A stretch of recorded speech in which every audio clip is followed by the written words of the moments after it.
Hello, everybody, and welcome back to The Unathletic, where today two very unathletic men are going to take you through the greatest managerial rivalry football has ever seen. We are going to be talking about the two icons, Pep Guardiola, Jose Mourinho, and their battles throughout the year, throughout their career. We are really excited to be doing this. It's going to be a barnstormer of an episode. Po, I'm going to give you the first chance to speak on this historic rivalry. Now, as an Arsenal fan, you have learned to hate Mourinho. Is that fair to say? But I think even you can appreciate the impact that this particular rivalry has had onto the sport. It's true. Watching these two managers fight it out on the grandest stage, it was truly an epic watch for those 3 to 4 year period. It was remarkable, especially with the players that they had on offer, the kind of football that they played, especially the ideologies, all of them put together. The narrative behind it was the best football derby. And I think you already touched upon what is the most fascinating aspect of this entire thing, which is that you could not have two more opposite personalities. You could not have two more opposite styles of football, philosophies of football, the way they managed their team, the way they built their squads, completely different from each other, but both great men in their own right. And we're going to, over the course of the next maybe 45 minutes to an hour. Hopefully we can keep it at that. Yeah, I mean, it's very difficult to keep it down to that, but we're going to take you through this epic rivalry. So we want to actually start way back because when people speak about Jose versus Pep, they invariably, of course, think of the El Clasico days. But we also have a lot of iconic clashes both before the El Clasico days and after the El Clasico days. So why don't we start right at the beginning, Po? Maybe you can give us an idea of the origin, the story of Jose Mourinho. Yeah, so before we get into the whole rivalry, as Akshat said, it's better to get to know these two people, managers as people, to understand where they come from and what led them to have these specific set of ideas that define their game. No? So I'll start off with Mourinho, he was born in 1963. Right, I'm going to start off there. How many pounds was he when he came out as a baby? Do you have that written down in the notebook? Or? No, but so 1963 he was born, and usually these stories start off from a humble background, no? But with Mourinho, it's not that though. Like, he was born into a wealthy family, and this is, just to give you some context, this is when Portugal was still under the rule of A. Salazar, who was the dictator, and it was a fascist regime. So he grew up in that regime. He was born into it, and his family had very close ties to the reigning party. Mourinho always had that kind of cocky, rich boy vibe about him. So this makes a lot of sense. It does. So normally you'd hear these stories start off with, I grew up on the streets playing football, but no, Mourinho did the same with servants, and he went to private schools. And this is where he picked up the whole... he started studying languages, so he picked up French, Spanish, and English there. And this is what defined him also in his managerial career, and this is what led him to enter the footballing world also. This gave him a route. Right now he speaks 7 languages, and now he's in the Turkish league, so I think there might be even 8 at this point. I have no idea, but yeah. He's always been a good orator, so we'll get to that. But so this is how he started off. He entered the footballing world. But also you got to remember that this is way back in the 1980s, 1990s, where it was very rare for a person to come from a non-playing background. Usually your managers are people who've played and who substantially contributed to their teams. Usually they'd be made as managers, but even now it's very rare, right? The only top manager which I can think of is probably someone like Sarri, who was a banker, right? But it's very rare for that to happen. So this guy, his dad's a footballer, goalkeeper turned manager. Okay. So he is managing this club called Rio Ave in the Primera Division. Okay. So even his dad and him come up with an idea wherein they want Mourinho to play a couple of games regardless of his ability to play. At this point, plain old nepotism, bro. At this point, he's already it's dawned upon him that he's not as good as his father or other people who are currently playing professionally for him to make a mark. So he's already acknowledged that and shifted his focus on managerial front. But to make a name and to enter the world of football management, he needs a gateway, and this was how his dad decided to do it for him, even though the board was completely against it. Couple of times he's fielded Mourinho in a league match, and like he's gotten his credential and minutes on his CV to say that he's been a footballer. Like, I mean, we've all been there, dude. Your dad has a company, you do an internship over there to put it on your CV. Yeah, I get it. So, I mean, it wasn't always rosy for him also, because like, as I said, his family had great ties with the ruling government party or whatever you want to call it, and they lost majority of their wealth and everything beyond that. So I believe, like, a lot of people believe that, like, you usually nowadays you feel Mourinho is a man of conspiracies, no? Like, he always comes up with the most ridiculous of claims in press conferences. It sort of stems from this whole I feel background wherein he's been part of a fascist regime which has been overthrown. It's like that propaganda kind of regime which he's able to stitch the story, the media narrative. That's very interesting parallel. Yeah. So I mean, even when you now ask Mourinho, like, he contributes, there's this philosophy in Portugal, okay, it's called three F's basically. It translates to Fatima, Fado and football. Fatima is basically a shrine where Virgin Mary apparently appeared before three peasant children way back, and this is something spiritual and what Mourinho completely believes in. Fado is their music. For Portugal, and football. You don't need to explain any of that. And these three were prominent during Salazar's reign and what Mourinho grew up in. So his entire life is molded based on these principles, and football takes a huge chunk of it. I mean, when you come up with a footballing culture and heritage like that, I think that's why you see the European kind of clubs and just the people who come from that area, they just grow up with football, even Brazil for that matter, in a way other countries can't really seem to compete. It's part of their nurturing, it's part of their blood at this point. So football is a huge part of them growing up, and they want to, especially people like Mourinho who've grown up in a family of football, they want to continue that path. How he has done it. I mean, like, we'll touch upon how he entered the football world also. Like, briefly, I just wanted to mention how he's sort of snaked his way into it, if I can, like, put it that way. But, like, we'll get there. It's remarkable in that sense because at that point, he was a complete outsider. Even though those couple of games he's played, it doesn't count into, like, people acknowledging you to be part of this particular world. And he's somehow, he's gone into he studied football a lot throughout his life. He's gone to these universities where football was part of his curriculum, and he's been entrenched in it throughout his growing up and formative years. So he's been very well nurtured in the sport. To him, football, he's the best at football in terms of thinking about the game, to understand the game, and he does not understand why nepotism and things like having to be a player to be a manager have to be taken into account while you're considered. So all of that, this is a huge reason why the hatred also for this Pep rivalry stems from also. So how does he go from an outsider, and let's just take it all the way to his first major achievement, right, which is the absolutely incredible story of winning the Champions League with Porto. The kind of feat which, I mean, right now, if you have to think of it, it seems unthinkable, right?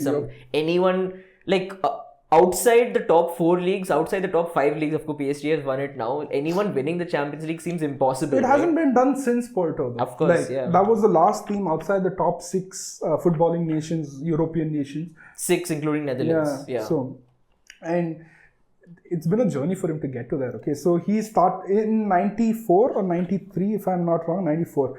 Sir Bobby Robson is appointed as a head coach for Sporting Lisbon. Okay, right. As usual, as your 50s, 60s Englishman, you don't know any other language apart from English. As your 2025 Englishman also, you don't know any other language, bro. Like, first of all, these guys have colonized the world, okay? They don't know any other language, man. But they've made everyone else learn their language, so that's a plus point. I mean, we are 2 Indians sitting in front of the camera speaking English, so they had some success there. Fair enough. So he needs a translator at this point, and who else is better than Mourinho, who's basically studied football all his life, and he's learnt languages throughout his schooling. So he signs him as a translator, but Mourinho starts slipping him coaching reports, scouting reports and coaching reports, to which Bobson is surprised, and he even claims that these are one of the best works that have been handed over to me in terms of coaching reports or scouting reports. This is as good as any other professional assistant manager. So he signs Mourinho on as his assistant manager. I see. So Sporting Lisbon, he's assistant manager, and he moves from Lisbon to Barcelona, Yeah. and Robson takes him along Yeah. to Barcelona, and this is when Pep is the captain also. Okay. Okay. So, and this is, Pep has come out and said this. Mourinho is not just translating at this point. Yeah. He is listening to whatever is being said by Sir Bobby Robson. He is putting his own ideologies into it, yeah. and he's translating that to the rest of the team. Yeah. However, Pep, knowing both English and Spanish, he knows what is being said by Robson, he knows what is being said by Mourinho, and he even came out and told that Mourinho was adding his own opinions, his own instructions into it. I don't remember who it was, but one of Pep's teammates at the time, because at that time Barca were an extremely successful team before Robson came into the picture. He said that the instructions might have been given by Robson, but the fire was added by Mourinho. So Mourinho took a huge part in it, and to be this person who's been considered an outsider and to have somehow managed to get coaching Barcelona on a CV, even though those are friendlies and non-official games, it's a great achievement for them. And this all came crashing down when Bobson was... They wanted to move on from Bobson, but they couldn't do it because he was too nice of a person. So they pushed Bobby Robson up the ladder and made him part of the directors or part of the management up there. They hired Van Gaal. Yes. And Van Gaal is this stoic Dutch dude who does not smile, who does not grin, who doesn't talk anything about football. So Mourinho thinks his world is shattered. But unironically, he's the funniest manager of all time, dude. He's carefully built this world around, built this world where he is part of it. And he does not want that to crumble. Somehow he manages to convince Van Gaal. Van Gaal does not trust anybody, but somehow Mourinho ends up as part of his most trusted crew and whatever you want to call it. So he continues as the assistant manager. And how did he get his first gig as the Porto boss? So that is damn funny, man. So this is 1996 to 2000, where he's acting as the assistant boss. In 2000, he decides he wants to be a manager of his own right, but he's still an outsider. People do not know Mourinho as a household name at that point. So clubs are rejecting him left and right, and he decides to go back to Portugal. Okay, he signs with Benfica, and this is the top club in Portugal league. How he manages to get there is because the president is up for elections, and he thinks siding with a young, charismatic dude will help his claim. I mean, I just love this dude. Like, this is so Mourinho, you know, like, not just the tactical know-how, but the way to read people, to read situations, right? Yeah. Mourinho is always this charming personality, you know? Yeah. Like, so he's handsome, he has this 5 o'clock stubble that is always there for him, going on for him. So he sort of charmed his way into the camp there. But the flip side is the president who was there loses the elections. So the incumbent president doesn't want Mourinho there because he is the previous regime's appointment. He kicks him out. So Mourinho thinks, I can do one better. I can go to my arch nemesis, Sporting Lisbon, and try to negotiate in secret. Okay. Yeah. So the ultras of Sporting Lisbon find out about these dealings, and they come out and protest, saying that he was a brief manager for Benfica. We don't want him in Lisbon now. Oh, he actually managed Benfica for a bit. Like a short period, like a couple of months, I think. I'm not exactly sure about the time frame, but he did manage Benfica. So he hedged his bets on Benfica, then he secretly hedged his bets on Sporting Lisbon. Both of them went into trash. What's the third biggest team in Portugal? But before he went there, he did a couple of small stints in... I mean, we just got to continue at this point. He did a couple There's a power cut, guys. Bangalore. Can't help it. He did a couple of small stints in the local division there, and then made a name for himself, and then he signed on for Porto. Okay. So, like, right from there, you can understand this is Mourinho, who is basically, he has no loyalties. He's loyal to himself. He's performing the dark arts like we are right now. Dude, Look at the timing, man. Look at the timing. Okay, so I forgot to add this. When he left Barca, he said that Barca is the love of my life. I will never manage Real Madrid unless it is to destroy them. I am a cooler for life. That's amazing. That is amazing. And he's done this. Then he's done what he's done in Portugal. Yeah. Played around with the 3 biggest clubs in their leagues. And then he's come to Chelsea to side with Roman Abramovich. Amazing.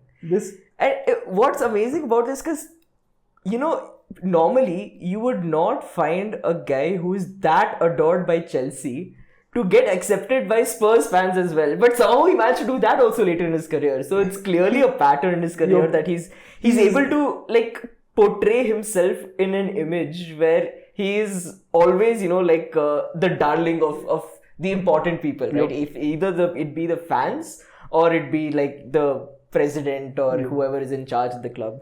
So we're not going to spend too much time on Porto. Of course, that's not the feature of this episode. But what's very interesting is that Pep's kind of growth into the football career is polar opposite. The first thing which you mentioned is humble beginnings. That is literally the first two words I've written on my notes over here. Because Pep actually did come from humble beginnings. His dad was a bricklayer. But Pep Guardiola, unlike Mourinho, was gifted at football. He was a really good player. And very early on into his career, he got accepted into La Masia. Now, in La Masia, what they do is they focus on the mind more than the body.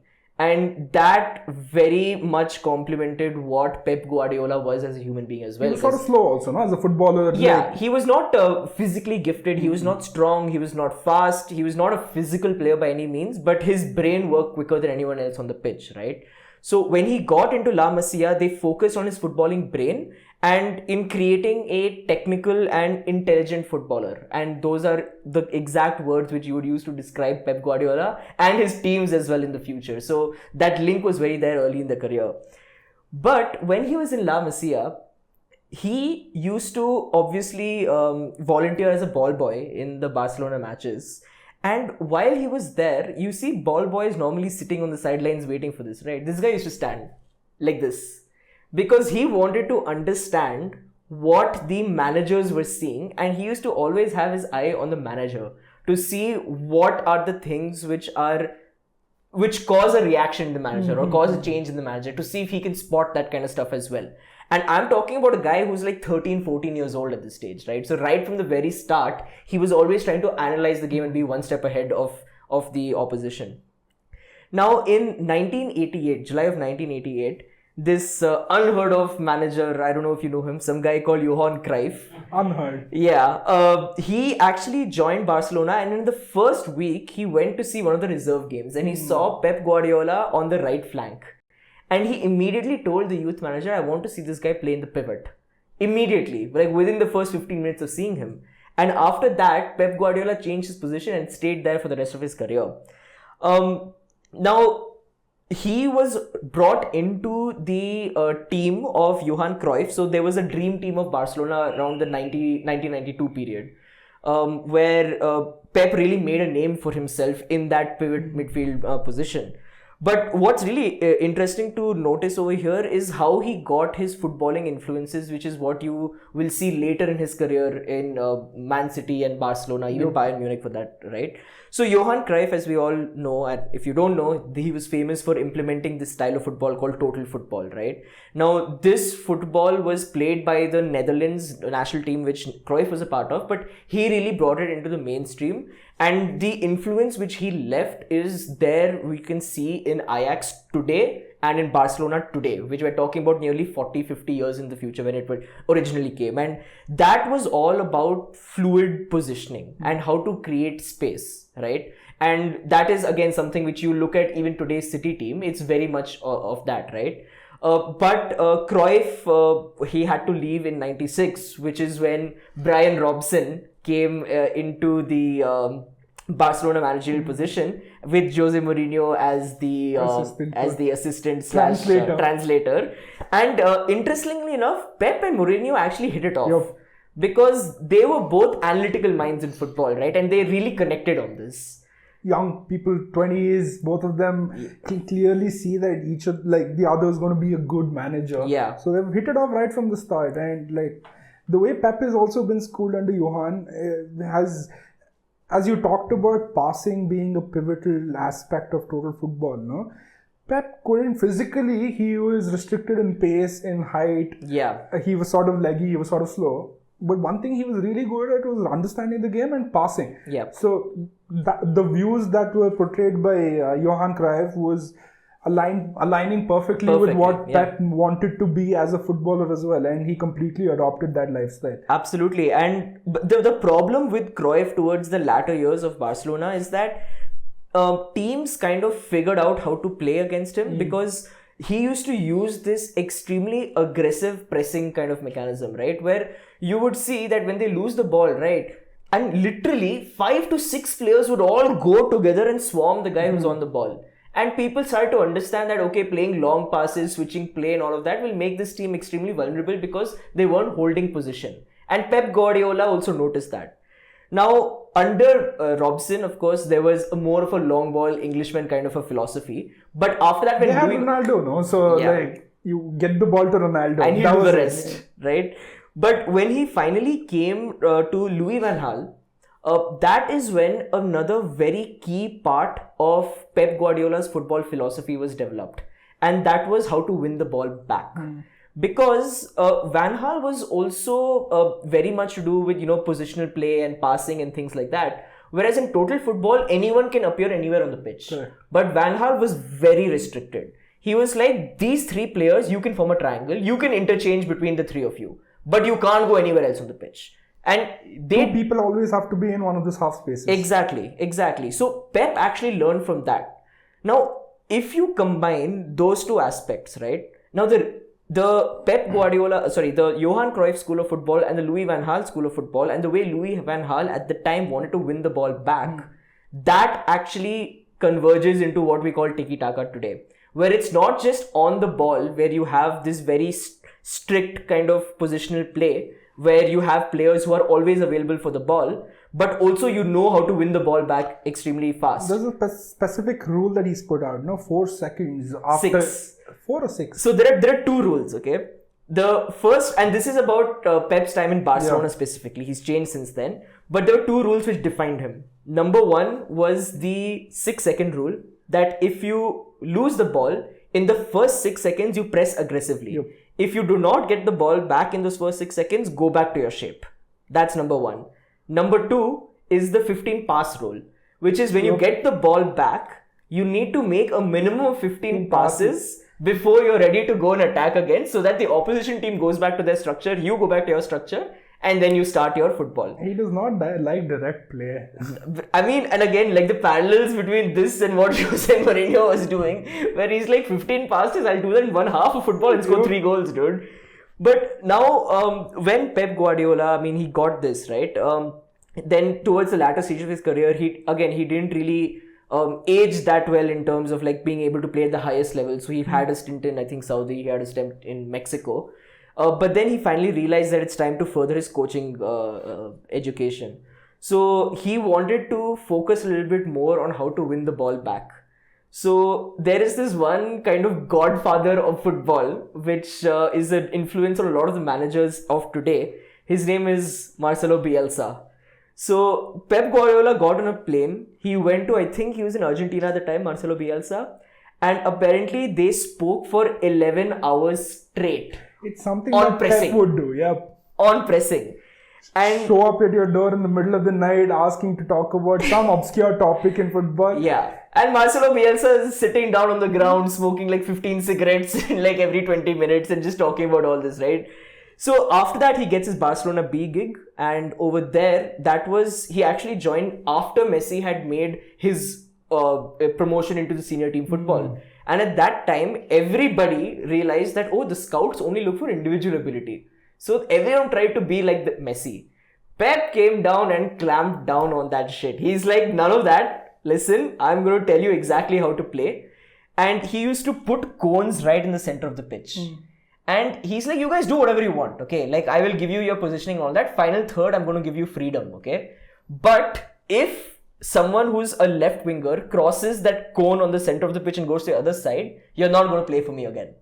He was that strict about these things. And there's a very famous example of Henry also saying something around the same team. So he would say this to Barca B squad, he would say this about Henry also, okay? But from that B squad, when he eventually got promoted to the Barcelona team, He brought along Sergio Busquets, Thiago Alcantara, Pedro, who also came to the main team. Xavi also had a very important role in that, and he replaced Rijkaard, right? And he got the exact same training schedule into the senior team.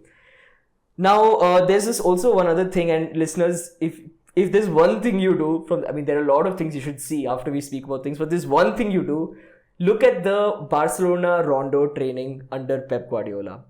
He has this specific 8-2 setup where there are 8 outfield players are in a circle and 2 in the middle, and it is the most scary thing possible. Like, you will literally think the video is playing in 2x, but it's actually just normal speed and they're just passing it around. So it shows basically for the outfield players to understand how to manipulate passing angles and think even before the ball receives on your feet who is supposed to get the ball, and for the 2 players inside on how to press aggressively and together to cut down the passing lanes, right? That now I'm going to switch into him getting into the first team. The first year, there's a lot of topic, like even I want to button that because of the way the contention was for the first year. Go ahead. So just to dial it back a bit, this is in 2008 what you're going to talk about. Yes. So I'm going to give you some context about what Mourinho is doing in that same time. It's very important context, So between 2003 to 2010, he's won 6 titles in 7 years, 2 each in Portugal, England and Italy, winning 2 Champions Leagues and the UEFA Cup. Man. He's game for game the most winningest manager, if you can call that a term, in football history, because he showed up out of nowhere in a short span of 7 or 8 years. He's won the whole lot, and he's done it everywhere. He's not done it in a single place. So he's proved his merit. And fast forward, this is post his time as Chelsea also. Okay, in the first year of Chelsea, just to give you some context, he's lost 1 game in the first league season. My second season, goodness, bro. His team, to this day, they hold the record. Chelsea hold the record for the least goals conceded, which is 15. Yeah. The third year is when things start going sour for Mourinho. Yeah. That's a usual thumb rule that people in the footballing world know. Because sort of like to give you why this happens is because Mourinho is this charmer, motivator, manipulator more often than not. And people find him out after a point, and 3 years is usually the time frame of when this happens. But on the flip side, a lot of the players also say, you can talk about Zlatan Ibrahimovic, you can talk about the Terry, Lampard, all of those the whole Chelsea African guys. family, all the players he scores. Yeah, that they would run through a brick wall for Mourinho. Definitely. That was the famous kind of saying which was done, right? And Definitely. he's able to inspire that in all of his players. So, after all of this, he's had a disagreement with Abramovich in the third year, because Abramovich, being similar to Todd Bowley for now, for example, he has a shopping list. He wants Chelsea to go out and buy everyone. He wanted this to happen when he took over the club, but Mourinho did not align with the ideas, because Mourinho needs a small team. He needs sort of an underdog team. He needs people. That mentality. Yeah, he needs that hunger in the people, and which will not be there if you're a star already, because the way Mourinho puts out people to play is specific people in specific roles at any point of time. Exactly. There's no fluid motion in there. Whatever you need from that player in that match to win is what he will ask that player to do. Yeah. There's nothing else that person has to contribute to. Yep. But as a player, people who have that hunger, who need to prove themselves, are usually people who can align with these sort of ideologies, rather than people who've already made a name for themselves, because they want to show flair, their intensity, they want to show their intent, which Mourinho will not encourage. So, and again, it's so different from what I was speaking about Pep, because Pep is all about the system. This is all you have to do right now. You just have to follow my instructions to a T. I don't care who you are. If you're playing in this role, you have to do that only. Whereas Mourinho is 1 week you're doing one thing, the next week you're doing something completely different to make the team win. So, Mourinho did not agree with Abramovich at the start. In the third year, Abramovich has had enough. He's won everything. He's won the 2 years they won the Premier League. But he wants Andrei Shevchenko to be signed, who is his very close friend, by the way. Okay. So there are beyond footballing admiration, there's sort of something else also in it. And Mourinho is strictly against it. He still gets Shevchenko, who flops horribly. And this sort of initiates their rift. And the moment Mourinho slips up, Abramovich is seen smiling and hugging his girlfriend because he knows he can sack him at that point. Wow. Okay. And this is done. Still, Mourinho is, at that point, the world's biggest manager in that decade also. Yeah. And this is, fast forward to 2008. This happens in 2007 starting or something. I think he takes a break, 1 year break. In 2008, Mourinho sets his eyes out on Barcelona because there's this young unfinished business kind of there, and also there's this group coming up headed by a young fucking bowl cut teenager who's a shardy from Argentina who's going to take the world by storm along with Xavi, Iniesta and Busquets. So he wants to manage this team because also there have been these clashes when Mourinho took his Chelsea team to Barcelona. They kept banging the bus, calling him translator in Spanish terminology as a derogatory term. Because they wanted to remind Mourinho that he's a translator, he's an outsider to football. And Mourinho likes to have these sort of adverse moments so that he can rile his team up and get victories over the other team, no? So all of this is there in the past, and Mourinho wants to prove a point. It's like a coming of the age moment. It's a full circle, no? Starting off as a translator, being booed by the Barca fans, to managing Leo Messi and his team. That would have been the dream completion. But it did not happen. It went to Pep Guardiola instead, right?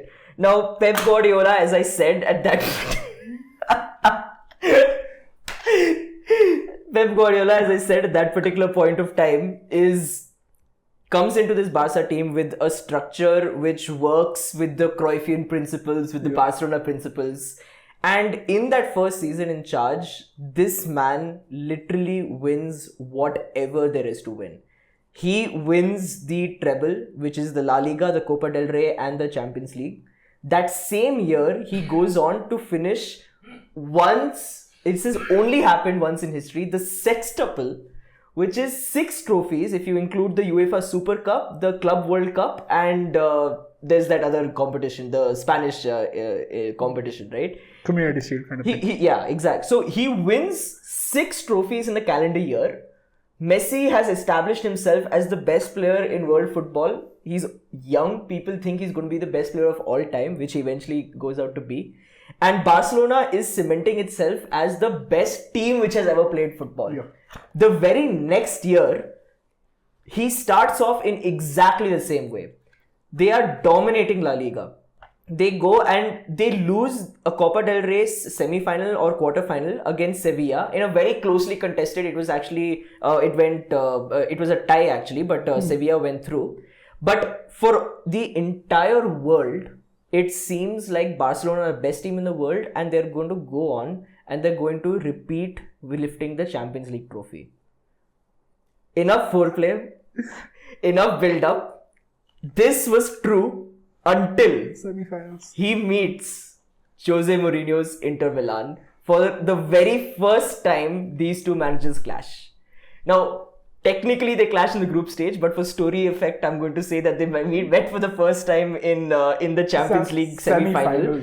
In the group stage, there was a draw, a 0-0 draw first at Inter, and then there was a Barcelona victory at Barcelona. Both teams comfortably qualified from the group. There was not a lot in those games. But now we come to the first big profile match between these two players, these two managers.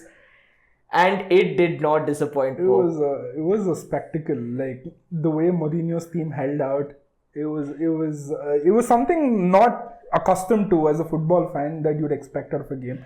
The way the team stood and fought there, as an any Inter fan would have probably decided that this is the game of our lives that we've struggled so much to see. It was a beauty. And Mourinho's Inter team, by the way, spoiler alert, they won the Champions League, but it was considered one of the best teams Italian football has ever produced. And that's saying something considering how Italian football dominated in the early 2000s as well.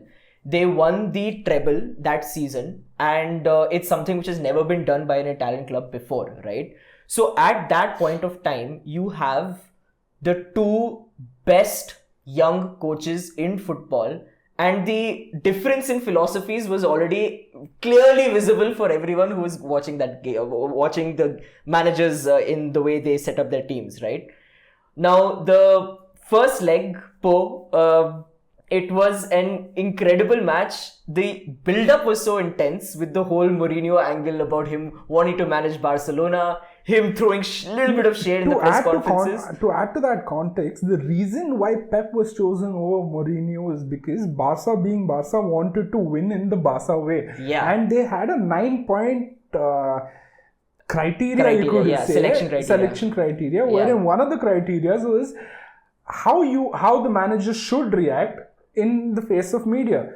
And Mourinho, who's built up a reputation about manipulating the media and using the media to their advantage to shield the players of what happened during the game, he is not fit for that role. It's probably like a clause that they purposely put to get Mourinho out of the running, I'd say. And the build-up was so intense, it's like even the earth couldn't handle it, because when Barcelona were supposed to travel to Milan for the first leg, there was a huge volcano eruption in Iceland which stopped all flights in Europe for about 2 weeks. Okay. And Barcelona had to take a coach, all the way to Milan, a 14-hour coach.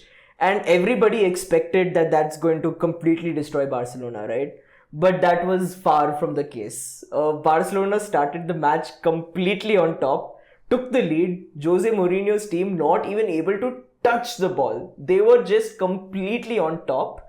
Until finally Jose Mourinho's team got a slight little advantage in that game, where he was very effective in blocking the threat of Messi. And he said that, I don't care if you're an attacker, on the left wing, you are now a left back, you are a second left back. We're going to contain the threat of Messi. We're going to contain the threat of Xavi. The rest of the team is going to try and score whenever we win the ball. That is exactly what happened, and Barcelona got punched in the mouth. They won 1 goal, 2 goals, 3 goals, and finally Inter Milan won that game 3-1. The scenes, to paint a picture, a jubilant Mourinho runs onto the Camp Nou field like a madman. That was the second leg. Second leg? Yeah. I'm talking about after the tie. Yeah. The way he's run onto the field, the pitch, with the shirtless Samuel Eto'o, who also has a point to prove again, and rub in Pep Guardiola's face.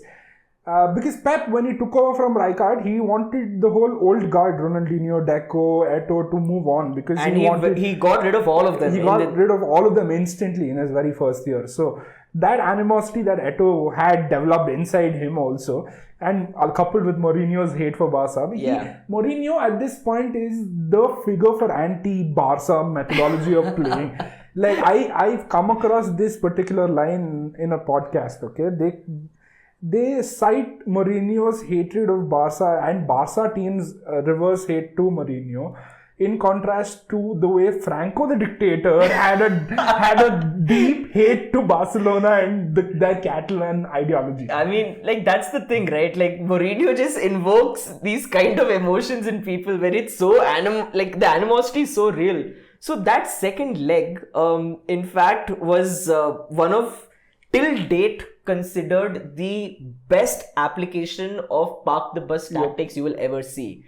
Because very early on in that game, I believe it was the 27th minute, one of the Inter's defenders put a hand up to Sergio Busquets' face. Now, Busquets is a gifted footballer, okay? I'm going to come on camera and say he's a gifted footballer, but he is an absolute asshole when it comes to theatrics. So, obviously, he felt a slight touch in his face, he fell down, he rolled on the floor, and he made sure that Inter Milan got that red card. Now, I want you to just understand, this is the Barcelona team, the favourites of the Champions League.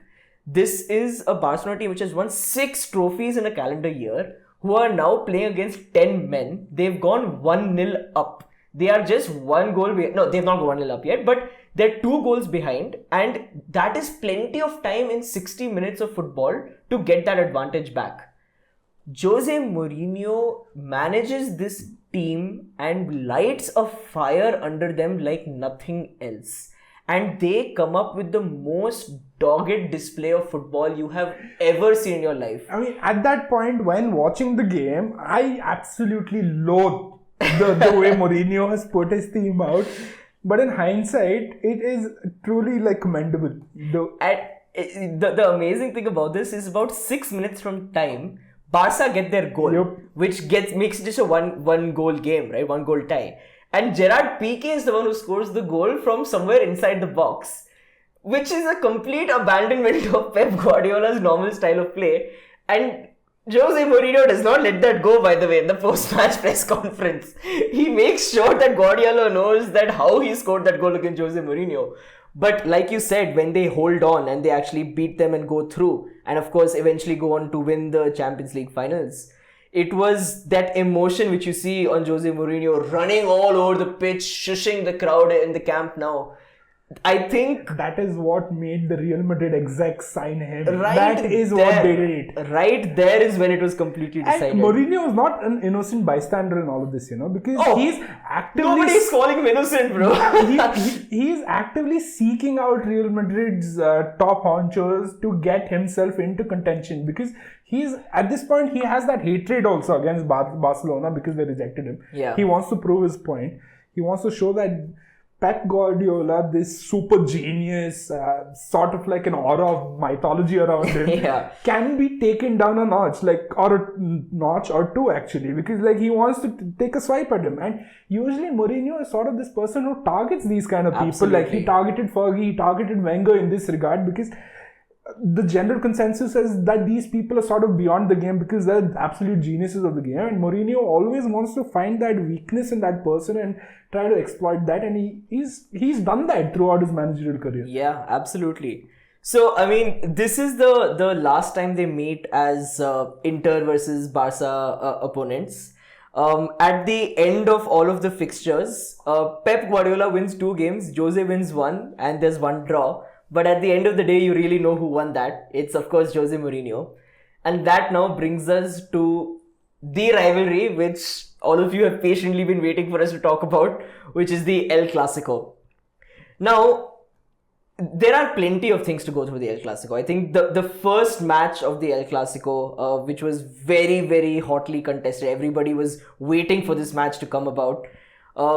Barcelona absolutely thrashed Real Madrid 5-0. And it was kind of a vindication for Pep, saying that, you might be able to pull off these stunts once in a while, but when it comes to football, I absolutely dominate you, right? Now, we had a chance of a second round between these two, but it wasn't just a second round. It was a second round and a third round and a fourth round and a fifth round. Now, if any of you have been watching football and you were growing up in this phase, you know exactly what I'm talking about. The likes of this has never been seen before. It was 4 El Clasicos, 3 different competitions within the span of 18 days from April 16 to 3rd May, right? Now, just to kind of build up what this entire fixture is about, right?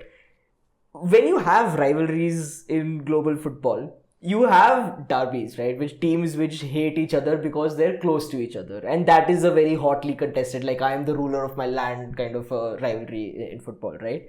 Then you have rivalries which are based on cultural divides. You already kind of alluded to this, where Barcelona is from the Catalonia region of Spain, which has fiercely been fighting for its own independence for a long time, whereas Madrid is the capital of Spain. So they've always been this kind of cultural tension between the two. And I don't know, when you as a citizen feel something and you have an animosity towards another group of people, you can't just go with a bunch of lathis and start bashing them, right? What you do is you select a group of 11 representatives, you put them in an arena and a Colosseum called the Camp Nou, and basically, and you make them fight the Bernabeu and the Camp Nou, and you make them fight a gladiatorial combat, right? So that added tension is there. Now on top of that, you add that the 2 best players that the world has ever seen at the peak of their abilities are also play against each other. And arguably, definitely for Barcelona, it's one of the best teams, the best football the world has ever seen, playing against a Real Madrid squad full of superstars. The Galacticos. On top of that, you add that there are 2 teams who play completely opposite brands of football, and I haven't even got to the actual rivalry between Jose Mourinho and Pep Guardiola. Now they're going to play each other 4 times in 18 days. What could go wrong, right? So just to give the listeners some backdrop here, Pep was a very vocal advocate for the Catalonian referendum. Yeah. In 2017, I think this was after both their managerial careers at their respective clubs. Catalonia officially submitted like a referendum to the government asking for a separation again from the entire nation. And Pep was a huge advocate for it. He went on rallies, he went on public forums to discuss this. But he never openly said that I want independence. But he just said that this referendum is needed. He was a major public figure in support of the movement, for sure. You consider that, and Barca is the image for the capital, which is the Real Madrid, who have been championed by Franco the Dictator even during his reign. Yeah. And they won their initial huge number of Champions Leagues also, I think, under this regime. So they have very strong ties to it. And you put Barcelona against it, which is not only standing for the style of football that they play, but for the region, independent for the movement. Catalonia. And you add on top of that the political backgrounds from which both of these managers have come from. Completely different. Mourinho from a fascist regime, and Pep Guardiola from an independent Spain and fighting for an independent Catalonia. Incredible. The story does not write itself better. Yeah, it does not. And it turns into that very caustic rivalry which we all saw, and we all have images of Pepe two-footing people, Barcelona players on like a daily basis along those lines, right? But like I said, there are 3 different tournaments which they're fighting for. Now, the first game happened to be the Copa del Rey finals, was it? No, it was actually on April 16, 2011. Okay. This was just a league game. The story behind this league game was Madrid were 8 points behind Barcelona in the title race, and they had lost the previous 2 years the championship to Barcelona. Correct. So this result finished 1-1. Right. Making a platform for the next game, which is the Copa del Rey final that you're talking about. And one very important thing in that 1-1 game was the use of Pepe, not as a centre back, but as a midfielder, purely to foul Xavi as many times as humanly possible in the first 90 minutes of the game, right? And that is something which then went on to the next fixture, which is the Copa del Rey final. Which is on April 20th, and Madrid end up winning this game. And how? Cristiano Ronaldo, I think it was extra time or added time, a header to help them win the finals.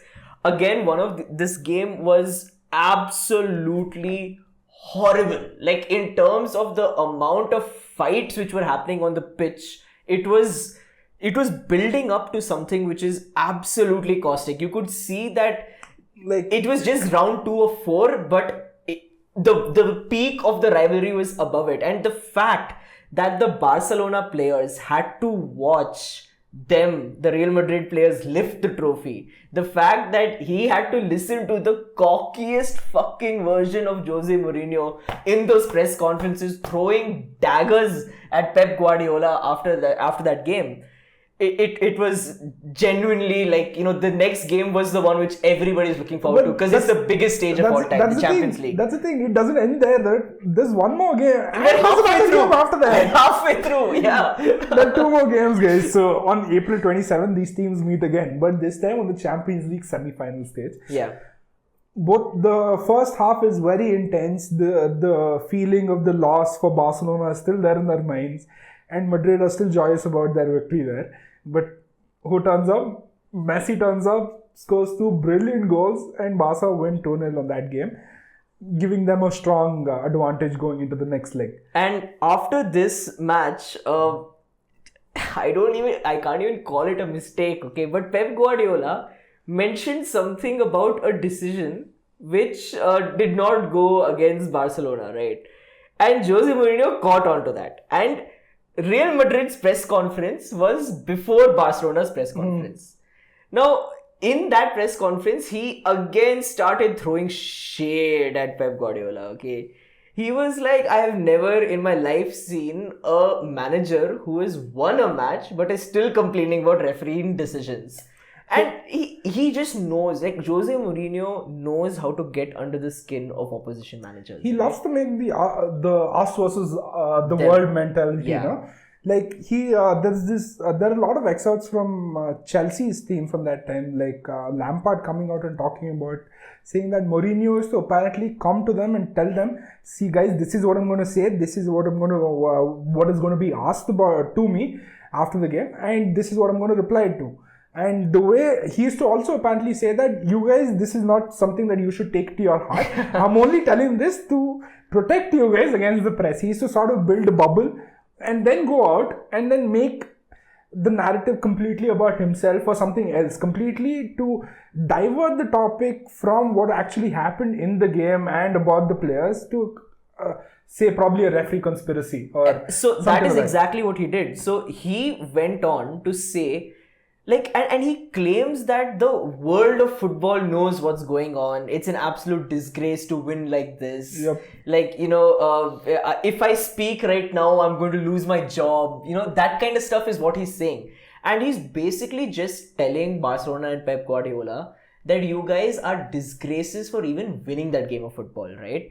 Now, very interesting, before that second leg, right? And this is the crescendo. This is like the moment which everyone's been waiting for. There are a lot of Barcelona players who have heard that press conference. And Xavi speaks about this, that we knew that something was off. Like right there when the training was going on, we knew that something is definitely off.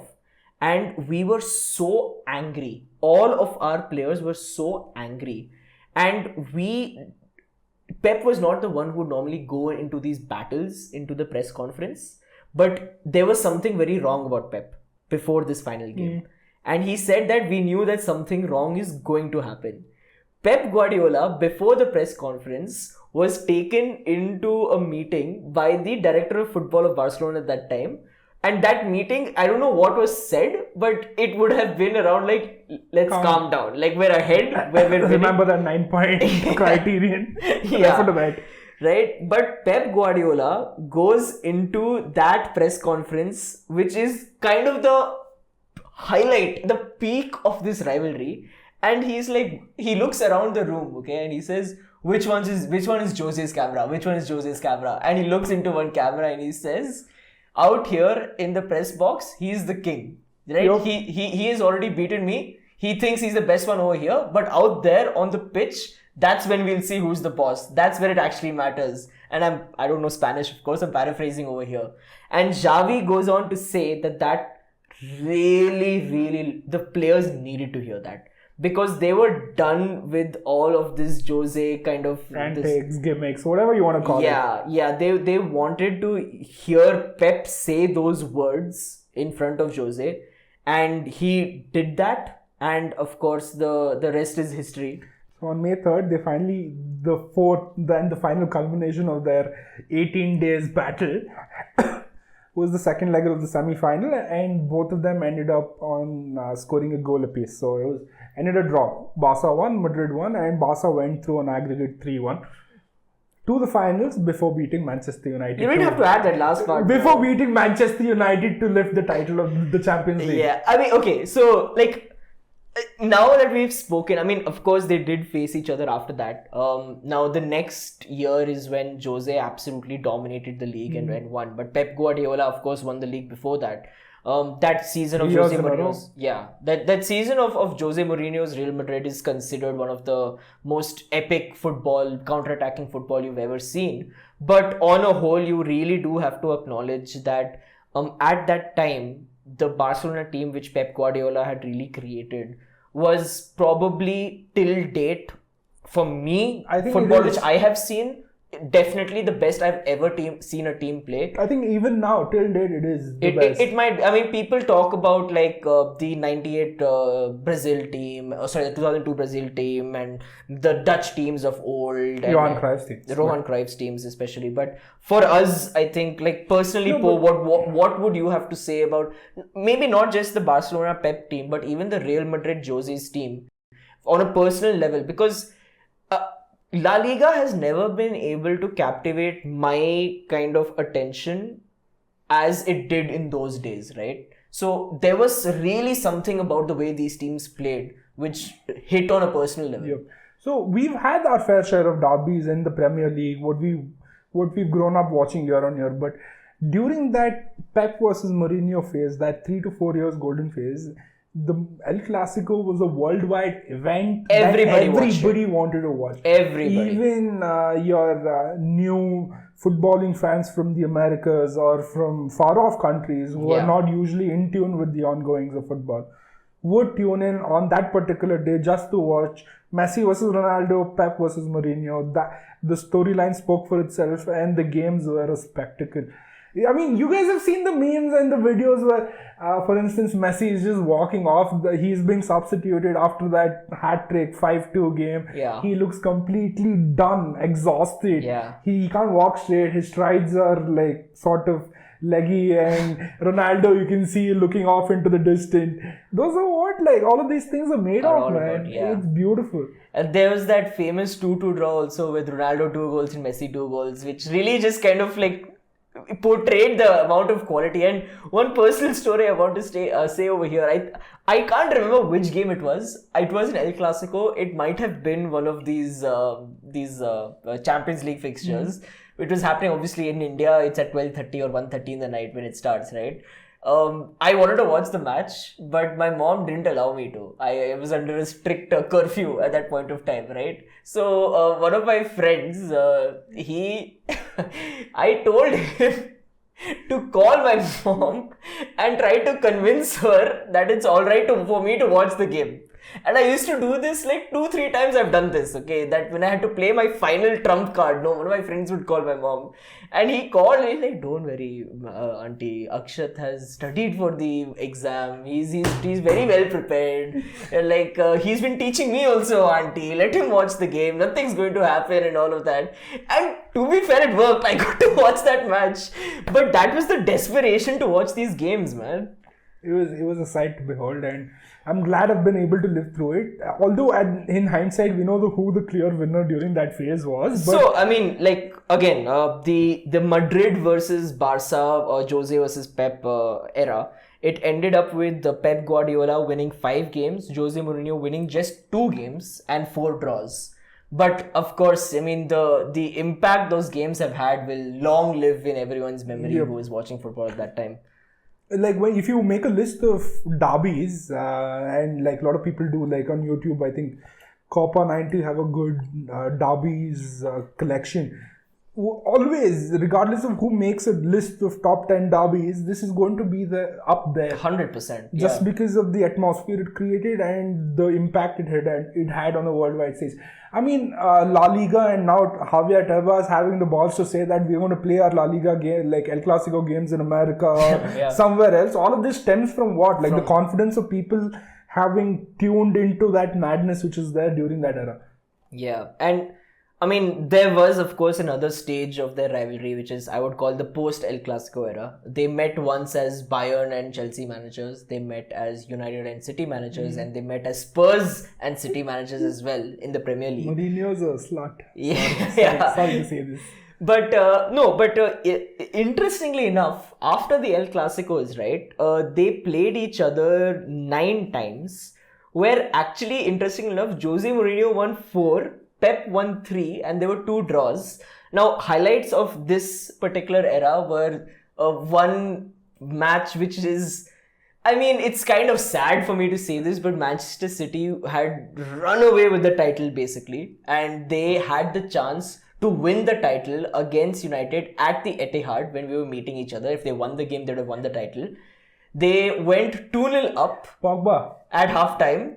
And at halftime, Jose Mourinho spoke about how he refuses to let Manchester United get disgraced in this way. And after that, we scored 3 goals in the span of 16 minutes. Alexis Sanchez had his one good game for Manchester United. Paul Pogba with 2 assists. He has the hated against... he did play for... for Barcelona, he did. But that was an interesting game, and of course, strangely enough, Jose's Spurs became a bogey team for Manchester City. In Manchester City's side. He beat them 2-0 twice in a row, and in one of those games, he won. I think there was a record. It might have been broken since then, because we've had Nottingham Forest with their style of play.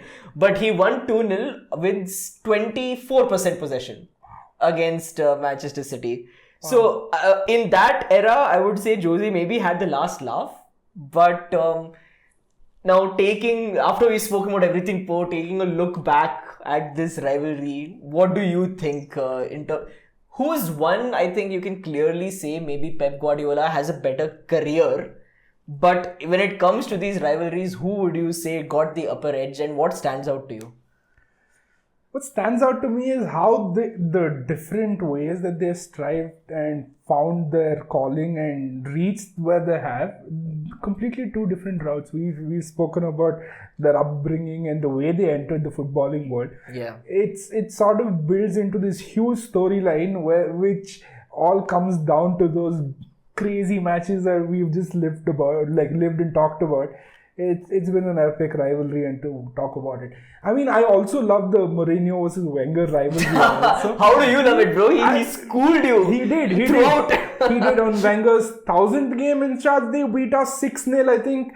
That was the one where the guy got sent off for the wrong person got sent off, right? No, that was on the same game. But this was when Wenger pushing Mourinho down and Mourinho falling next to the cameras. By the way, I did not even mention during that whole caustic rivalry period, there was a time when Mourinho, dressing room brawls, like all the players like coming against each other happened at a very, every time Pepe made a tackle, it used to happen. But there's this one time when Jose Mourinho literally gouged the eyes out of Tito Villanova, who was the assistant manager of Pep Guardiola.